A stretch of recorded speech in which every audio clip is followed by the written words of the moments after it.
नमस्कार।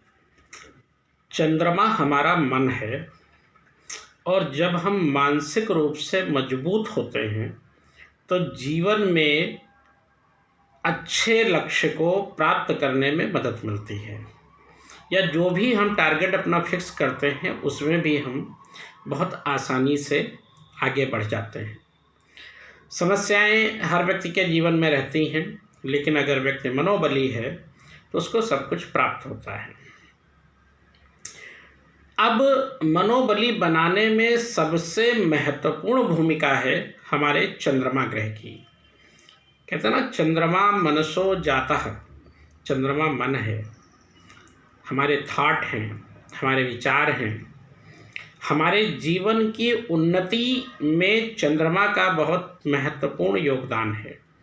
आपको निडर बनाता है। अगर चंद्रमा बलवान है, आपका चंद्रमा आपको जीवन की ऊंचाइयों तक पहुंचाता है। चतुर्थ कुंडली में चतुर्थ भाव का कारक होने के कारण चंद्रमा समृद्धि देता है। चंद्रमा माँ है, माँ का सुख देता है।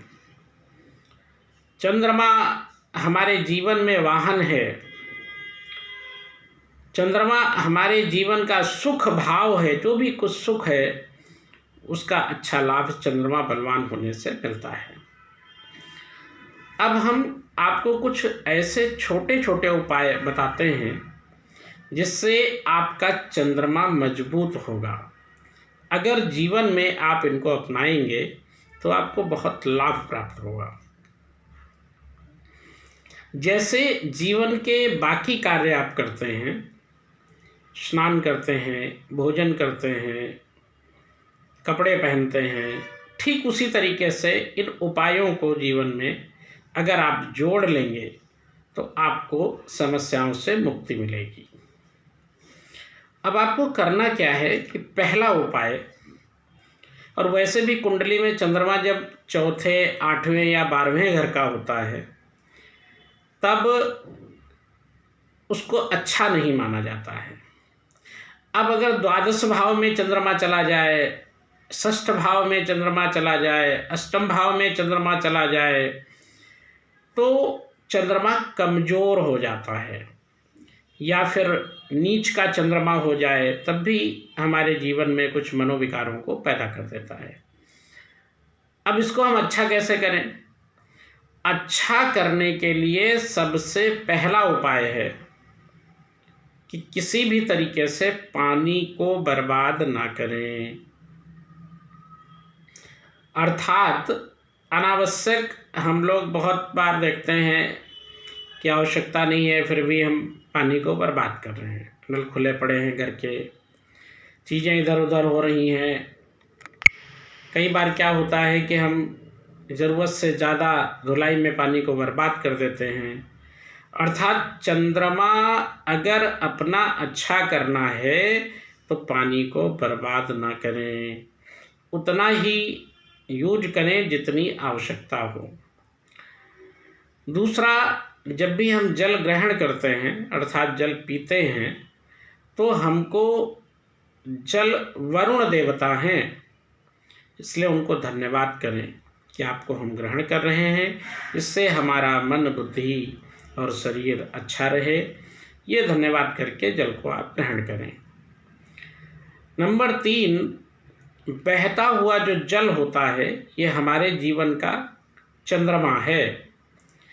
तो जितना भी बहता हुआ जल है, नहर हो, नदी हो, माँ गंगा हो, माँ गोमती हो, या और भी भारत में किसी भी कोने में, विश्व के किसी भी कोने में कोई भी पवित्र तीर्थ, नदी इत्यादि जो भी हैं, अगर जल उसमें प्रवाहित है तो उसमें स्नान करें। आप जहाँ रहते हैं जिस तरीके से कर पाएँ उसमें स्नान करें, आपको उसका भी बहुत लाभ प्राप्त होगा। उससे आपका चंद्रमा मजबूत होगा। नंबर 3, पूर्णमासी के दिन, महीने में एक बार पूर्णिमा आती है। पूर्णमासी के दिन आप कुछ न कुछ चंद्रमा से संबंधित चीज़ों का दान जरूर करें। जैसे कि कभी चावल का दान कर दें, कभी दूध से बने हुए पदार्थों का दान कर दें, कभी मीठी खीर घर में बनाए उसका दान कर दें। ये सब अगर आप नियमित रूप से सोमवार, प्रदोष या चंद्रमा के पूर्णमासी के दिन अगर आप करते रहेंगे तो आपको बहुत ही अच्छे रिजल्ट देखने को मिलेंगे। नंबर 4, सोमवार के दिन कोशिश करें कि जैसे चंद्रमा से संबंधित जो रंग हैं उनको ही हम धारण करें। जैसे सफ़ेद कपड़े पहने, थोड़ा सा वाइट या हाफ वाइट इस तरीके के कपड़े भी आप पहन सकते हैं, या ऐसे वस्त्र धारण करें जिसमें सफ़ेद रंग ज़्यादा हो, तो आपको उसका बहुत अच्छा लाभ प्राप्त होगा। जो लोग ऊपर से गमछा वगैरह डालते हैं वो सफ़ेद कलर का गमछा भी डाल सकते हैं, उनको भी बहुत अच्छा लाभ प्राप्त होता है। नंबर 5, चंद्रमा हमारी माँ है। हम अपनी माँ का कभी अपमान न करें, उनके सुख दुख का ध्यान रखें और माँ की बातों को या माँ के आदेश को कभी हम इग्नोर न करें। कुल मिला के माँ की सेवा करें। अगर माँ आपके पास रहती हैं या आप माँ के पास रहते हैं तो प्रातःकाल उठकर उनका आशीर्वाद जरूर लें, क्योंकि माँ और पिता का आशीर्वाद अखंड है, उसको कोई काटने वाला नहीं है। गुरु और माँ बाप ये बहुत ही महत्वपूर्ण इस पृथ्वी के रत्न हैं, इसलिए उनका सम्मान करें और चंद्रमा को मजबूत करने के लिए माँ की सेवा करें, उनका आशीर्वाद रोज लें।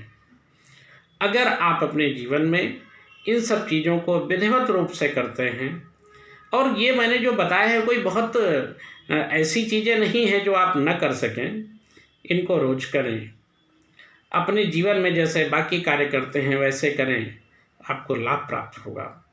इसके अलावा कोई भी चंद्रमा का मंत्र जप कर सकते हैं और भगवान शिव की आराधना भी कर सकते हैं, क्योंकि भगवान शिव ने स्वयं चंद्रमा को अपने मस्तक पे धारण किया है। उनकी आराधना करने से हमारा चंद्रमा मजबूत होता है। आप ये सब उपाय करें और अपने जीवन को सुखमय बनाएं। नमस्कार, जय श्री राम।